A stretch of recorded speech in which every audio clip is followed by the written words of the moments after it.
నేను ప్రతి గ్రామం నుంచి, ప్రతి గ్రామంలో ఉన్న వార్డుల నుంచి, అట్లాగే కామారెడ్డి మున్సిపాలిటీ ప్రతి వార్డు నుంచి సమస్యలు తెప్పించుకున్నాం.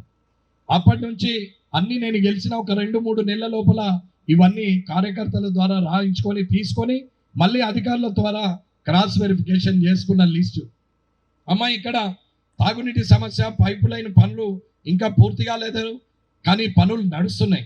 ఎక్కడైతే పైప్ లైన్ లేదో అక్కడ పైప్ లైన్ ఇస్తారు. ఎక్కడైతే పాత పైప్ లైన్కు కొత్త పైప్ లైన్కు కనెక్షన్ లేకుంటే ఆ కనెక్షన్ ఇస్తున్నారు. వాటర్ కోసము బుర్రమత్తడి, పెద్ద చెరువు, మిషన్ భగీరథ, జలాల్పూర్ ఎత్తిపోతలు తక్కువ పడితే అక్కడ టేకిరాల చెరువు నుంచి టేకిరాలు చెరువు కింద ఉన్న 7 గ్రామాల ప్రజల్ని అడిగి ఆ నిర్ణయం తీసుకొని చేయాలని చెప్పి అన్ని పైప్ లైన్లు వేస్తున్నాం మొత్తం. అమ్మ, వాస్తవంగా వర్షాలు రాకుంటే ఈ ఎండాకాలంకి అందేది అది. వర్షాలు వచ్చేసరికి అందులోనే 4-5 నెలలు పనులు జరగక జాప్యమైంది. అవన్నీ కూడా జరుగుతాయి. అట్లాగే డ్రైనేజ్ వ్యవస్థ చెప్పినాం. అలాగే చెత్తబండిది కూడా అది చిన్న పని అమ్మ, అది దాని గురించి కూడా అవుతుంది. అట్లాగే పాతకల్లు దుకాణం నుంచి చిందం కొమరయ్య ఇంటి వరకు 30 ఫీట్ల రోడ్డు, అట్లాగే 200 మీటర్ల పొడవు, 2 వైపులా సీసీ డ్రైను, శ్రీనివాస కళ్యాణ మండపం నుంచి పెద్దోళ్ళ రజనీకాంత్ ఇంటి వరకు మళ్ళా 200 మీటర్ల సీసీ డ్రైను రోడ్డు, గాయత్రి నగర్లో వీధి నెంబర్ 2 కృష్ణమూర్తి గారి ఇంటి నుంచి లస్కరి లక్ష్మమ్మ నుంచి సీసీ రోడ్డు, రెండు వైపులా డ్రైను 150 మీటర్లు. అట్లాగే గాయత్రి నగర్ వీధి నెంబర్ 3లో స్వామి ఇంటి నుంచి పోషమ్మల కాలనీ వరకు సీసీ రోడ్డు డ్రైనేజ్ 150 మీటర్లు.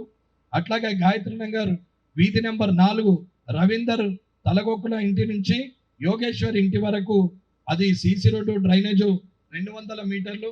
అలాగే గాయత్రి నగర్ వీధి నెంబర్ 4లో టీచర్ కృష్ణమోహన్ సార్ ఇంటి నుంచి శ్రీనివాస్ సార్ ఇంటి వరకు సీసీ డ్రైను, మురికాల్వ, అట్లాగే అంటే డ్రైనేజు. అట్లాగే గాయత్రి నగర్ వీధి నెంబర్ 5 కిరణ్ సైట్ హౌస్ నుంచి దత్తాత్రేయ టెంపుల్ వరకు, పద్మశాలి సంఘం నుంచి అపార్ట్మెంట్ వరకు సీసీ రోడ్డు డ్రైనేజు. అట్లాగే గాయత్రి నగర్లో అపార్ట్మెంట్ల నుంచి 40 ఫీట్ల రోడ్డును, 40 ఫీట్ల నుంచి మెడికల్ కాలేజ్ రోడ్డు వరకు సీసీ రోడ్డు డ్రైనేజు. అలాగే గాయత్రి నగర్ జీవదాన్ కాలనీ నుంచి హనుమంత్ రెడ్డి ఇంటి ముందు నుంచి చాట్ల అపార్ట్మెంట్ వరకు సీసీ డ్రైను, మోరీ. అట్లాగే school, government school Gayatri Nagar నుంచి మైసమ్మ గుడి మీదుగా గవర్నమెంట్ ప్రైమరీ స్కూల్ వరకు 30 ఫీట్ల రోడ్డు సీసీ డ్రైను.